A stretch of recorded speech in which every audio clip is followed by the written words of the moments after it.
Welcome back to Phil and Watches. I'm Phil and this is the watch. Wow, look at this watch. Honey, rate this watch 1 to 10. I would say 7.2. That's very specific.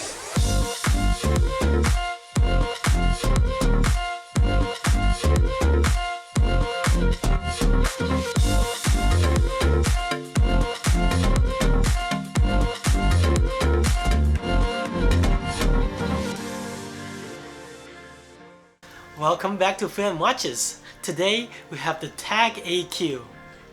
So when we mention about Tag Heuer, there's two lines that people think of. First is of course the monocle, and second is the AQ. Tag Heuer and I have many similarities. People hate us, mainly because some people think it's overpriced for the quality, and some shits on their marketing campaign. So today we will address those issues and tell you why we should sleep on this beautiful watch. So remember to like, share, and subscribe so I can keep making these videos for you guys. Thanks, you really appreciate it. When Tag introduced the AQ line, Aquaracer line, they have the water sports in mind, hence the name Aquaracer. And the first AQ was made and introduced to the market into the 2000s.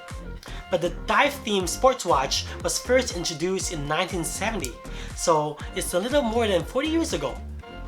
The thought was to make a sports watch that is reliable and doable. So let's talk about the box. It's a good box. It's just standard, square-looking box. It's pretty well made and nice. Also, it comes with a pillow to sleep in. Did you know, in 1990s, the design element of Tag Heuer were based on the 6 features. So right now the AQ line is the only line that still maintains that philosophy. So what are the 6 features, you ask? First is having at least 200 meters of water resistance, having a screwed down crown, a safety clasp, rotating bezel, sapphire crystal, and lume. I think that is pretty cool. Those elements are still here, and Aquaracer just continues improving. This model, even though a few years old now, have a nice texture dial and cool race indices that the 90s didn't have. So the movement, people have a lot of complaints about Tag, but I don't think that the movement should be one of them. For example, we know that this watch have a caliber 5, which is the ETA movement, but it's regulated to be cost certified. This price point is reasonable not to do a completely in-house caliber. For example, Tudor used ETA movements for a while, so the Breitling, Omega, Cartier. I think this ETA movements have instant date change, hacking seconds, and it's also hand-wound. Anything that you would need. However, you only have a 38 hours of power reserve. The dial of this watch is easily my favorite part. Look at the beautiful texture surfaces. It gives the watch another depth of flavor. And you can't really tell the texture in the dark, but when it's bright out, it seems like you're playing tag with the light. See what I did there? Yeah. I like the placement of the date window. The matching black font of the date makes it fit very nicely. The logo and the text is also very nicely proportioned. The case of the watch is also super reasonable. For example, it has a case diameter of 41mm, lug width of 20mm, thickness of 12mm, and a whopping 500 meters of water resistant.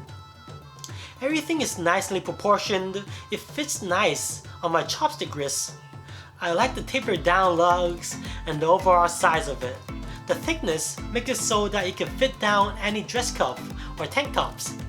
The bezel is pretty good looking. However, I'm not into 120 click bezels. They're harder to set and I just don't like the feel of them. Also, a design flaw that I noticed in the watch is that when the bezel is in place, it's very hard to wind it and unwind it. The crown, I mean. The extra metal thingy sticking out make it very difficult, so you have to move and rotate the bezel a little bit if you want to wind the watch. The hands of a watch are super good looking. I really like the design of this. It fits with the overall sports vibe. And the lume on it is also superb. I have no complaints. The indices of the watch matches with the overall design as well. It's nicely finished, even under the macro lens. The clasp is alright, it's nothing special. There's no quick adjust, but it does have an extension. It's also got a helium escape valve, or whatever the thing that's sticking out on the 10 o'clock side is. The bracelet is also good. It feels sturdy. I like the fact that it's a 20mm, makes changing straps very easy to do. The quality also fits this price point. You could see some marks on the bracelet because I used it, but it still maintains good brushing and finishing. So 41mm is a great size for dive watches. I think dive watches should be at least 2 to 3mm bigger than your dress or everyday watch, because you have to take in account of the bezel, so the dial is going to be smaller, right? But don't let other people tell you what to do, buy your own things. I feel like this watch is very good for the price. For around, on the pre-owned market, they're around 1K or a little bit more than 1K, and it's a great deal at that price. It's definitely better than your Steinhardt and Scales, or Squales, I don't know what they're called, in terms of designing, finishing, and timekeeping. I think they're more in line with Omega and Tudor and Breitling, so I think the price is justified. Alright, so as I mentioned in the beginning, the marketing campaign of TAG is mostly still focused on Steve McQueen and F1 racing. But there's nothing wrong with that, right? Because Rolex with their Explorer theme on the Everest, right? And Omega with their space exploration theme, they just captures the audience. I mean, I know that's what marketing is, so I wouldn't fault them too much for it.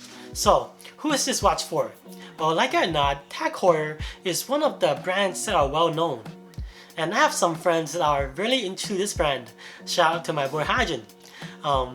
So, if you like some kind of brand recognition, or if you're into the design elements of this watch, if you like just dive watches with 500 meters of water resistance and a helium escape valve, the price range is pretty standalone. I think this and maybe Aquis, Heuer Aquaracer would be your way to go. So, how do you feel about Tag Heuer as a brand? Let me know in the comments below. Yeah, really appreciate it. Next week, we're going to talk about one of these two watches. Tune in.